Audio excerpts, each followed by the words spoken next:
Folks, welcome again to the Most Important Skill in Life podcast. I am your host, Travis Daigle, and this is episode number 16 entitled 3 Reasons Why I Burned Out on Motivational Speaking. Now, hopefully the lessons you take away from this post, I'm pretty positive you can apply this to your own work life. They're pretty general ideas. But I've been out of motivational speaking now for about 5 years, and I've been really thinking about why I ended up getting out in the first place. Because when I first started, it was something that I really loved doing, but I don't foresee myself getting back into it. So just some housekeeping notes about how I'm going to read this post. It's a longer post, so I'm going to read sections of it, probably 4 sections, the intro and the first point, second point, third point, then the conclusion, and then I'll comment after each section. I posted this on my blog back in September 6th of 2024.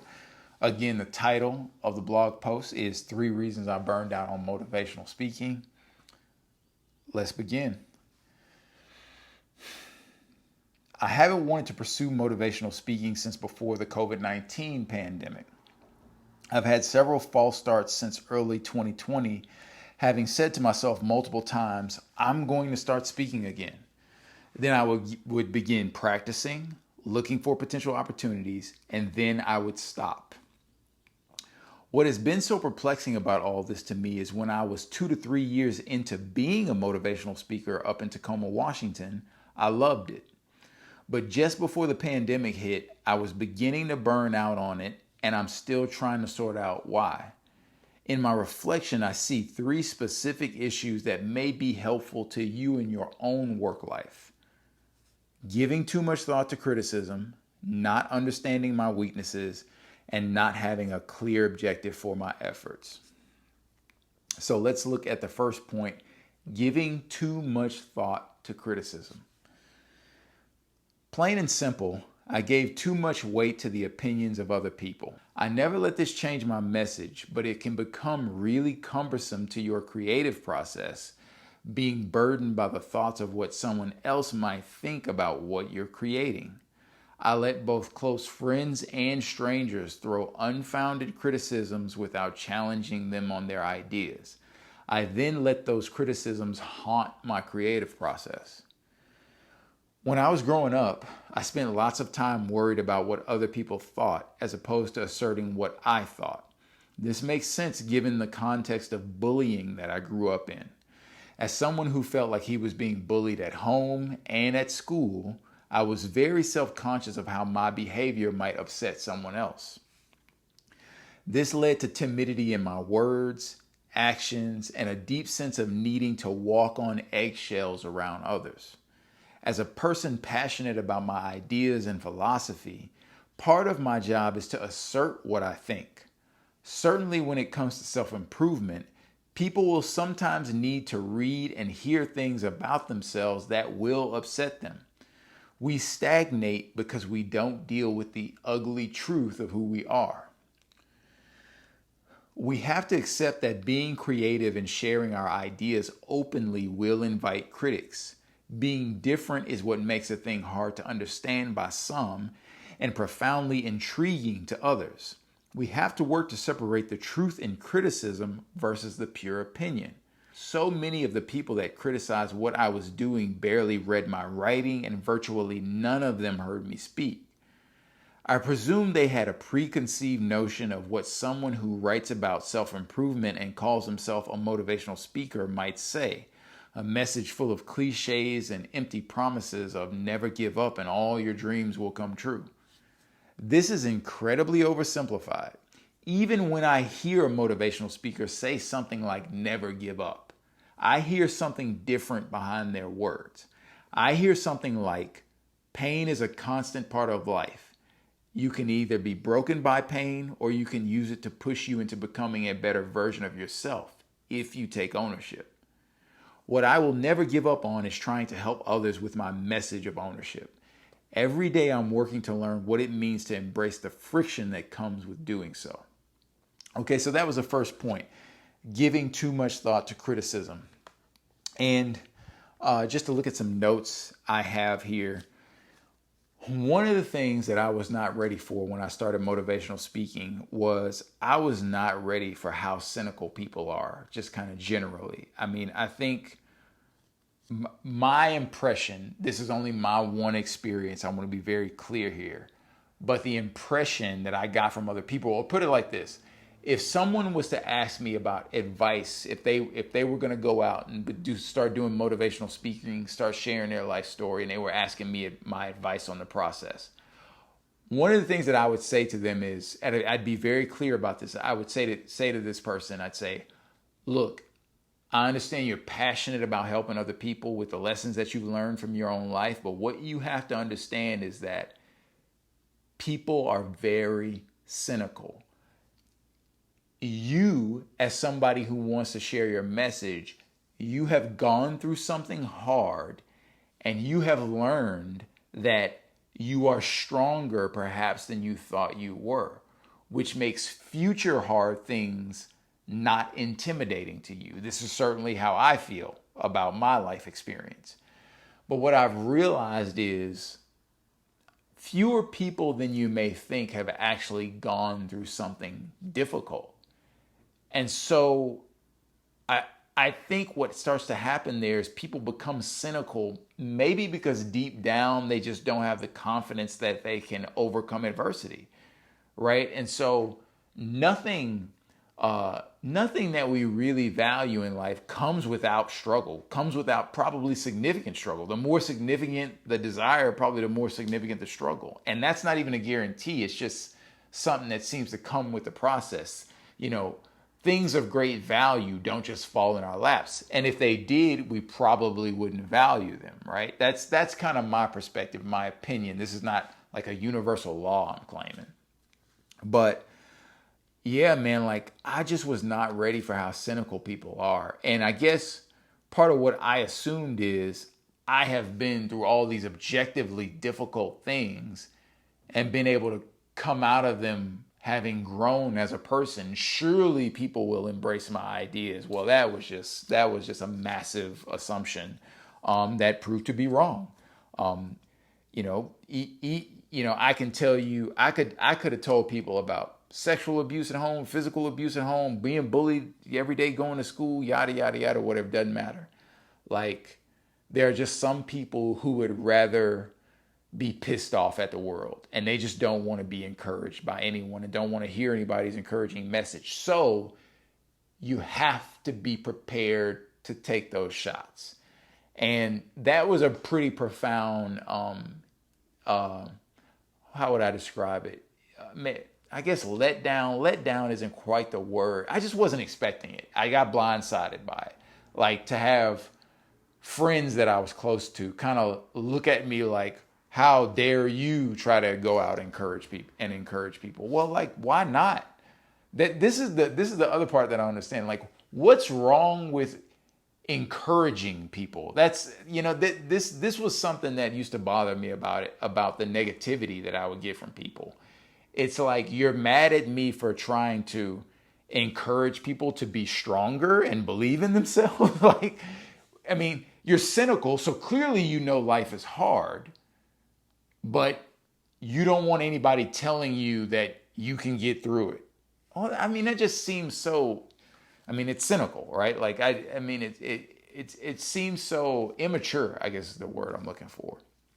But yeah, I was not ready for people's criticism. And again, I didn't have a full framework at that point. I didn't really understand that. What I needed to do in that moment is just separate fact from fiction.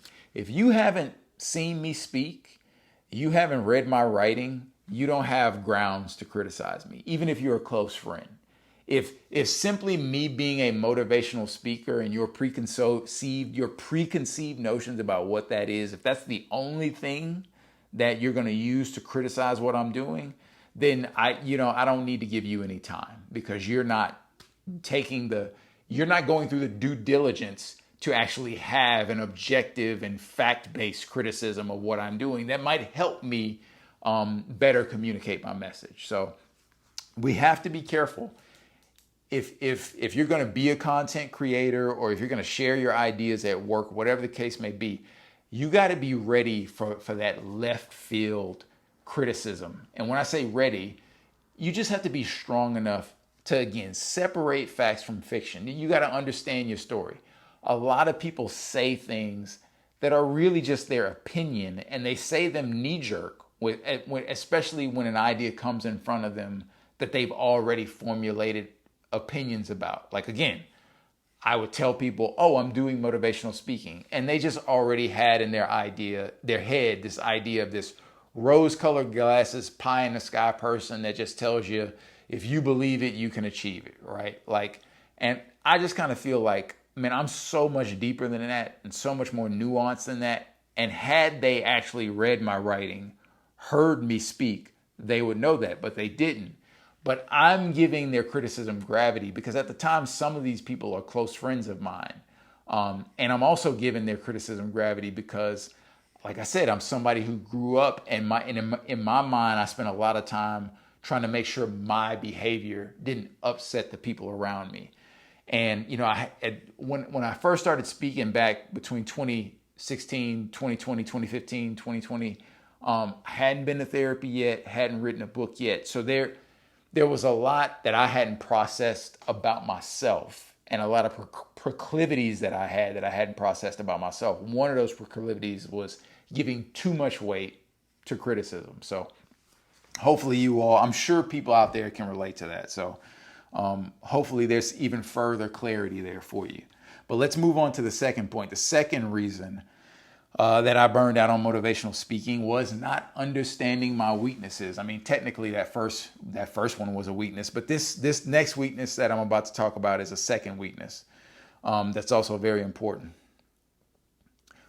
Motivational speaking as a business is a unique thing. I have only met one other person face to face that does it as a full-time career. So why do I keep returning to this activity as a business idea? Plainly speaking, pun intended there, I'm really good at it. It's incredibly satisfying to be recognized by your peers for a talent or a skill that you have. This factor alone is enough of a reason to explain my continued meditation on getting back out there and searching for opportunities to speak, which leads to part of the reason I got burned out. Getting opportunities to speak is largely about building relationships and networking. For an event organizer to take the risk of allotting time and money in their function for you to share your content, there has to be a measure of trust and relationship built with you and that person. If I were a famous celebrity or CEO of a successful company, I would be able to bypass this process to some extent, but I'm not. Also, everyone starts in obscurity.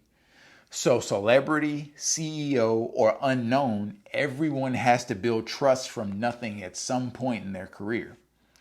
Here's my challenge. I'm not a people person. I don't really do small talk. I don't make friends easily, and I have no problem being by myself. The thought of networking makes me cringe. Often, when I think of speaking again, this is the aspect that causes me to shut down. If I'm going to start speaking again, I've got to put a container around this part of the process. And in that container, I have to put tools to help me handle relationship building. And I have to create systems on when and how to use those tools. A job may heavily involve tasks that we are already really strong at, but every job is multifaceted. In the role of motivator and public speaker, I am more than skilled at executing the primary task of speaking. However, relationship building is a massive weakness that I must address if I'm going to get back out there. This reminds me of when we quit jobs because we feel like we weren't set up for success. I quit speaking because I didn't understand where I was weak, and that blind spot meant that I couldn't seek help or create strategies around that weakness. In this case, I didn't know what I didn't know. But in the case of a different career or business, are we letting pride blind us to our weaknesses? Are we experiencing burnout and not taking the time to truly reflect on what's happening? It's taken me 4 years to see this part of my own burnout clearly. So, once again, self-awareness and understanding our own story and how it causes us to interact with work is important. So y'all, look, this is interesting because like I said, I didn't know what I didn't know. And one of the big lessons before I started motivational speaking, I tried to start a business as a personal trainer, and I had worked at a gym locally up in Tacoma, Washington as a personal trainer. And one of the things that shocked me early on when I started working as a fitness instructor and a personal trainer is, this is back in 2012 when I first got out of the military, is I would coach one class and then I would coach a second class. This is where I started off coaching 2 classes like 2 times a week. I remember it was Tuesday and Thursday, and I would coach 2 classes in the evening twice a week. And I remember when I first started doing that, what shocked me was how exhausted I would be after coaching just those 2 classes. I was transitioning out of the military at the time, so I still had my pay. I was on what we call terminal leave from the military. So I was still getting a paycheck from the military while I was on paid leave. This was all the leave that I hadn't used while I was on active duty. And so they just stack it all up at the end of your contract. So I'm still getting a paycheck, so I'm not really worried about finances. All I have to do is teach these 2 classes. Now, at the time, what I know is I'm very interested in fitness. I love fitness. I'm passionate about fitness. I'm passionate about CrossFit. I was teaching at a CrossFit gym at the time. I love the Olympic lifts, the body weight movements, and teaching people about learning about mobility. And I liked teaching as well. But what hit me like a wrecking ball out of nowhere, it was such a blindside moment, is how exhausted I would be after teaching just one class. And I remember thinking to myself after the first few weeks of doing that, I just remember thinking man, am I going to be able to do this as a career? Because I can't handle more than a couple of hours in a row. And that never really changed. I just kind of sucked it up and I would teach more. I would get more personal training clients. And the reason I sucked it up is because I just figured I got to find a way around this because I'm passionate about this. I have to do fitness. I was kind of caught in this idea that I must do fitness because this is the thing that I'm most passionate about. Well, obviously that's not true. I don't have to do fitness. And I didn't realize until I went through motivational speaking, got burned out, and then started reflecting when I was writing this post, oh, Travis, you're not a social person. Your social battery is super duper small. And this is it's kind of confounding to me because I feel like I have so much to share, but to share things, you got to be social, right? Well, not quite, not in the internet era, right? Because recording a video or a podcast or writing a blog, I just post it to the internet. Now, it could lead to social interactions in the future, and I'll cross that bridge when I get to it. But it's very different from actively needing to go out and network with groups of strangers and pass out business cards and tell people what I do or standing in front of a crowd of adults who just got off work. It's Wednesday afternoon. We got this workout for them. I'm trying to get their attention. They're all tired from work. They barely got changed to get to the gym in the first place. They just want to have fun. They don't want to think. And I'm trying to teach them about mobility and hip mechanics. And I'm trying to overcome, all that friction to learning when people just want to get their sweat on and they want to get out, right? There are all these interactions that have to happen in order for me to transfer that knowledge. But thankfully, with writing and with the internet era, with YouTube and with podcasting, I can record it. And you can go consume it at your leisure or you can not consume it at all, whatever. But I don't have to network. I don't have to deal with this person's attitude and that person's attitude, et cetera, et cetera. I don't have to do any of that. And I just, like I said in the post, I didn't know what I didn't know. And the reason I bring up pride, it is pride blinding you to your own weaknesses. Because for me, it wasn't pride, but it was more like I was so committed at one point to this idea of being a personal trainer. And then I was so committed to this idea of being a speaker that for a long time I couldn't see other ways and other tools that I could use to deliver the same content, but not be broken down by the aspects of speaking or personal training that didn't suit my personality.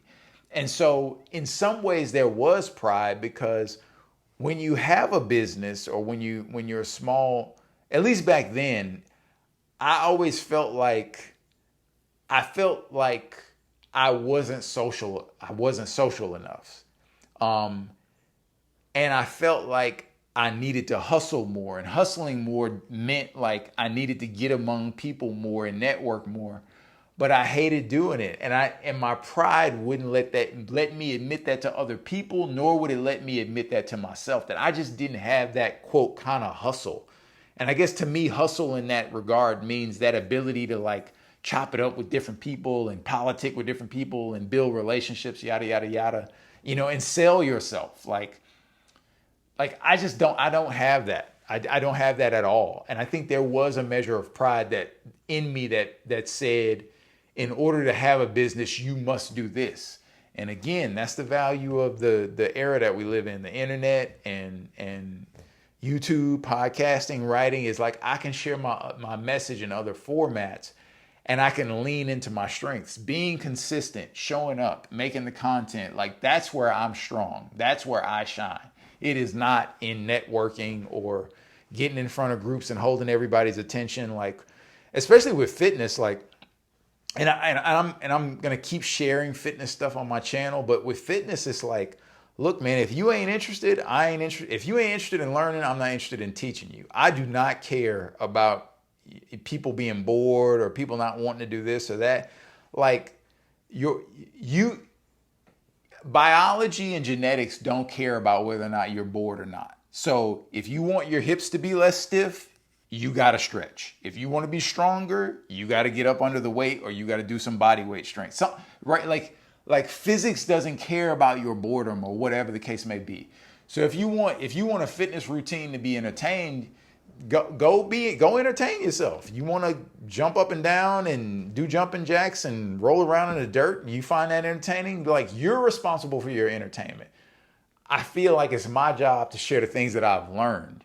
Whether they interest you or not is neither here nor there to me, because as far as I'm concerned, like, think of it like this. It's like getting out of debt.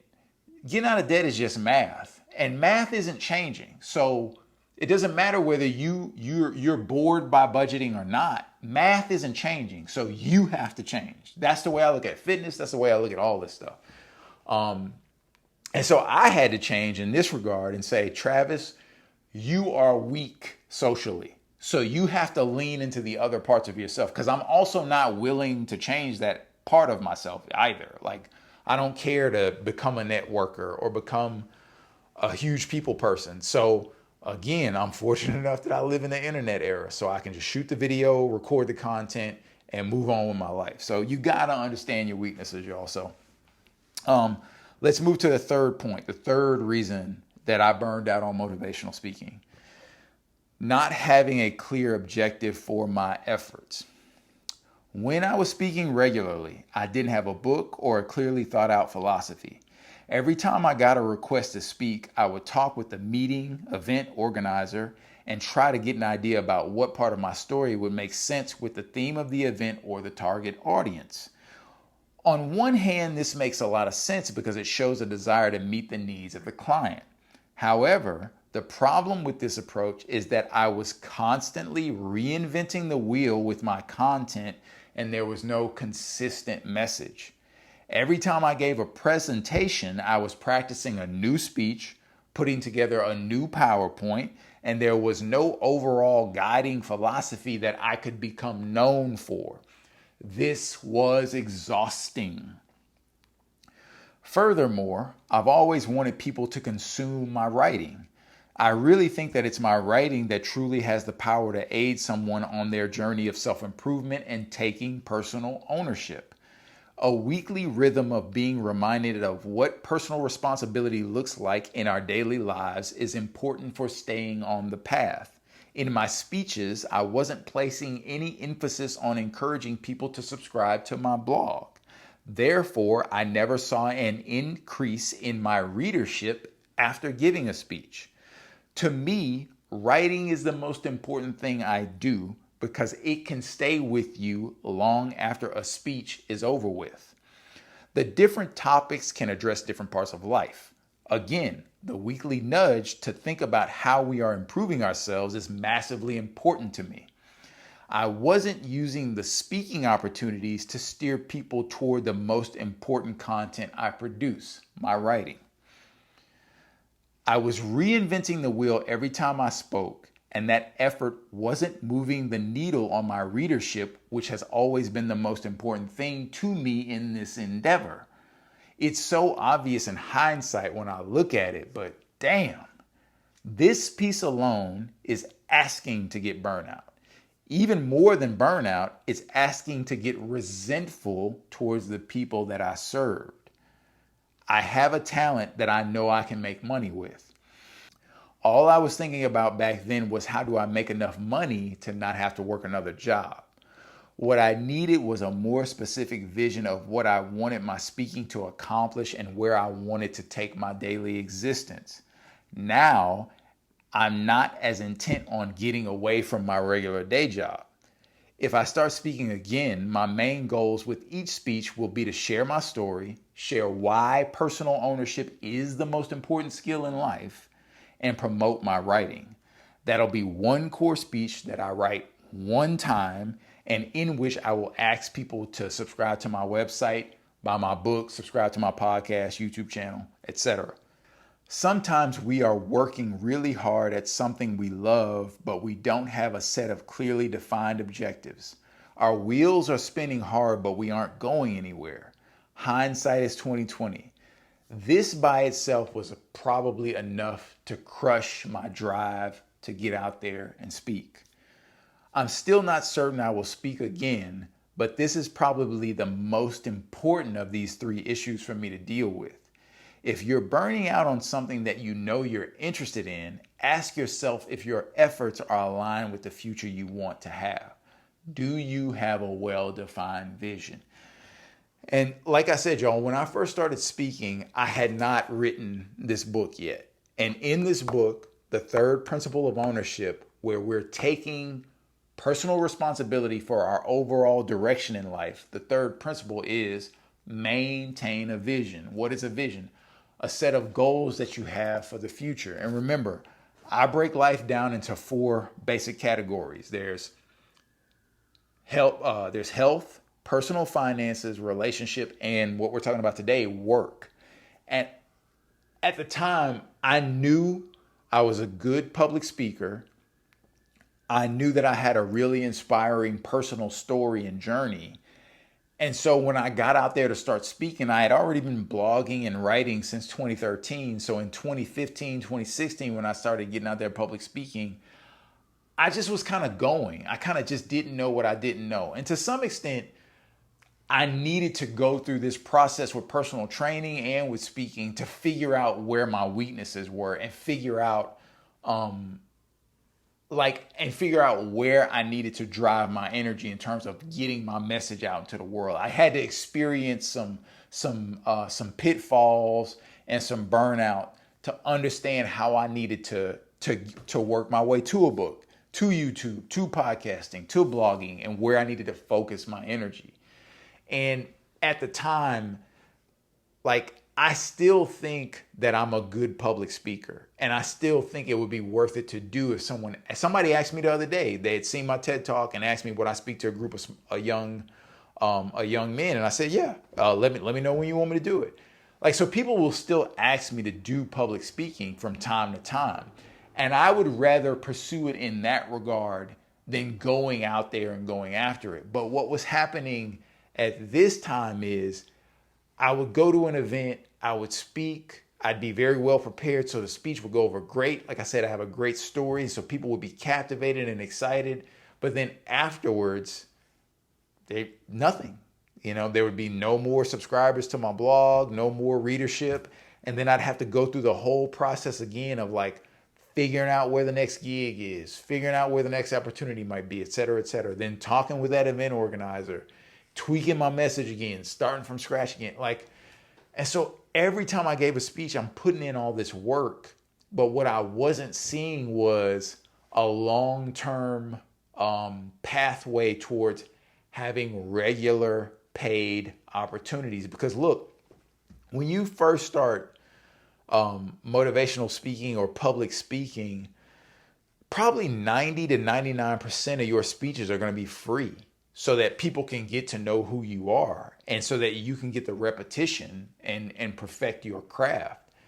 And it's really hard when if I don't have a prepared set speech, that means each time I got to take my story, figure out what principles work best for that specific audience and that specific context. Then I got to figure out how much time do I have. Sometimes I got 15 minutes. Sometimes I got 35 minutes. Sometimes I got an hour. Sometimes somebody wants me to fill up a 2-hour workshop.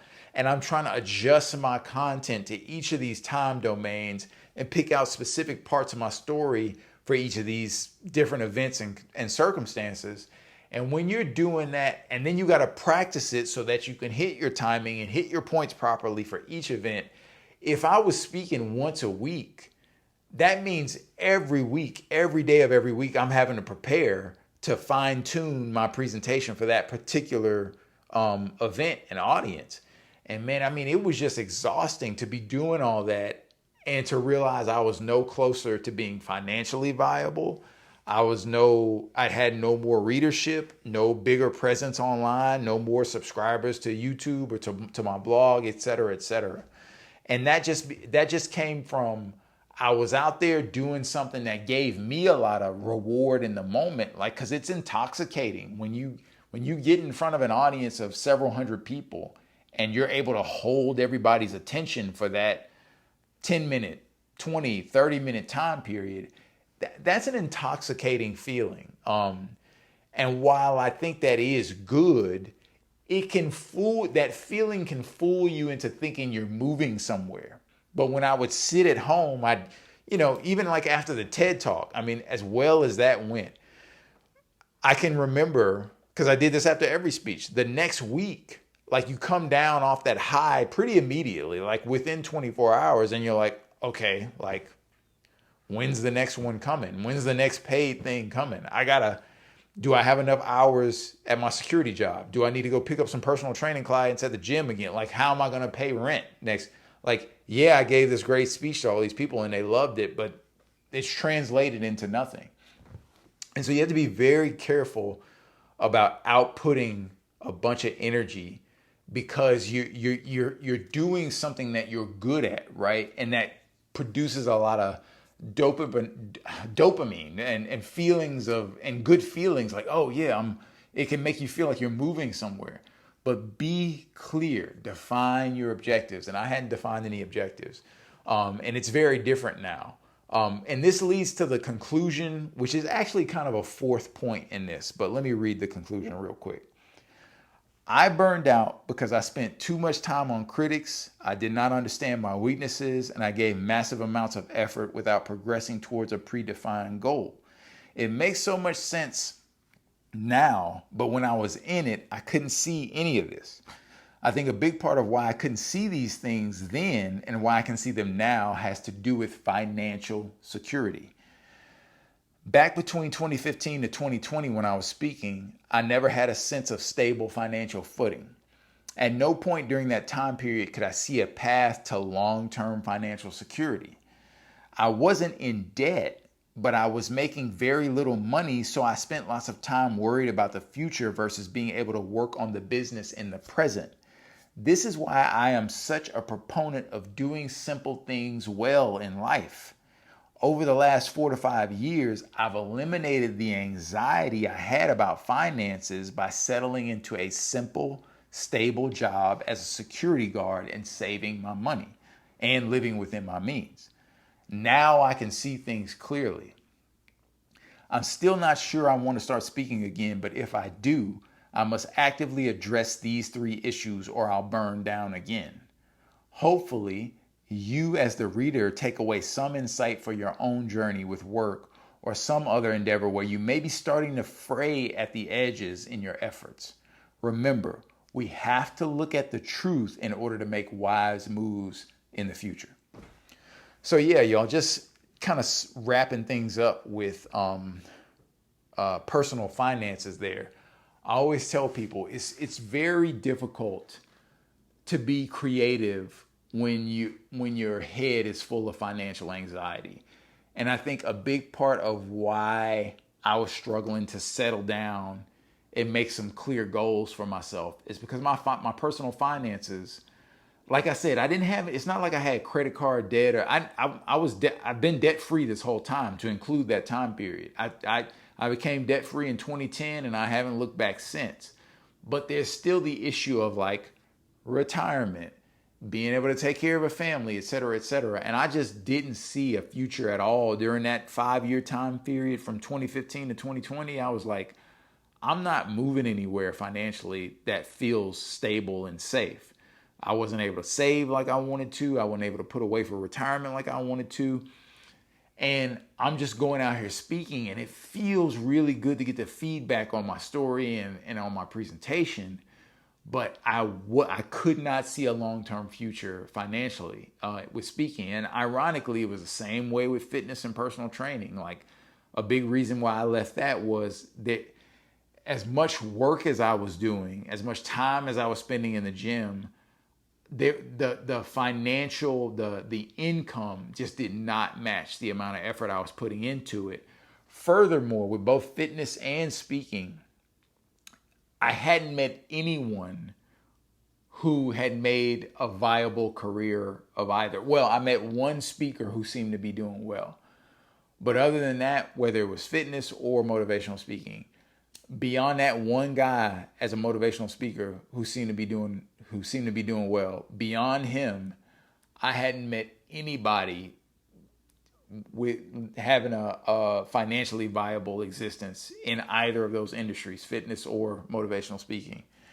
And so it was just real hard to see clearly in that realm. But now 4 or 5 years later, after I stopped motivational speaking when COVID started, I have a stable job as a security guard. I'm not rich by any means, but like I can see a financial future now. I don't live a fancy lifestyle. So I don't need to make a lot of money. And by having that financial stability, I'm able to be creative and just make my content and put it out there because I don't need that. My content does not have that pressure to make me money. And I don't mind motivational speaking, but I'm not going to go out there looking for opportunities to speak. If people come to me and the event makes sense with my story and our values align, that's one thing. But am I going out there seeking it? No, because I just honestly feel like it may take more time, but I can reach more people with YouTube, with a podcast, with a blog than I ever can looking for specific events to go speak at and make money off of that. And I just love the fact that by having a stable job, there's no pressure on this. So I really get to do this like from my heart. And I also like the fact that like I can talk about whatever I want to talk about on this platform versus speaking like somebody's paying you to do that. So of course they want a certain message and they want to have input on that message, which makes sense. Like, don't get me wrong. But on this platform, like, man, I can just talk about life, which is when I say talk about life, I mean like regular everyday life. Like financial troubles, sex, jobs that we hate, jobs that we love, et cetera, et cetera. Like I can just be very real. And I didn't always feel that when I was speaking. Like, if somebody's paying you, a couple $1,000s to give a speech, like, look, man, and they only got like a $10,000 budget for the whole event to begin with, like, yeah, they're going to want some kind of input on on, what you're going to say and how it relates. Like, of course, right? But in this way, if I just put out what I'm doing, if people even come to me again at some point to speak, which that may never happen again, which I'm fine with. But at least this way, look, this is what you get. Like, I'm real. Like, and I want to talk about real life. And I don't want to talk about having millions of dollars or being the richest person in the world, or you need to hustle hard or whatever. I want to talk to real people who go to normal everyday jobs, and the business owners too. My wife is a small business owner, but like, I want to talk to people living normal lives who are trying to improve themselves every day and feel a sense of peace and a sense of peace and have peace of mind with a normal existence. I'm not here to tell you that you need to make all this money in order to like enjoy your life, because I think the vast majority of us will work very normal jobs and live a very normal existence. And the key is to take ownership of this thing between our ears, our brain, and decide what story we're going to tell ourselves, and decide that there are things that we can control, that we can focus on in order to experience life in a full, healthy, and happy way. But you got to take ownership, guys. Remember, this is the most important skill in life podcast. Remember, the most important skill in life is personal ownership. What is personal ownership? Taking responsibility for our actions, our beliefs, and our overall direction in life. Go check out my website, travisdaigle.com. If you're listening to this on Spotify or watching this on YouTube, make sure you're subscribed and following the podcast. Share the podcast, comment, whatever the case may be. Go to my website. Make sure to subscribe to the blog at travisdaigle.com, and you can also follow the link to the Amazon link for my book, Adapt and Overcome: 3 Principles to Master the Most Important Skill in Life, which is personal ownership. Y'all, once again, I thank you and appreciate you for your time, and I will see y'all next time.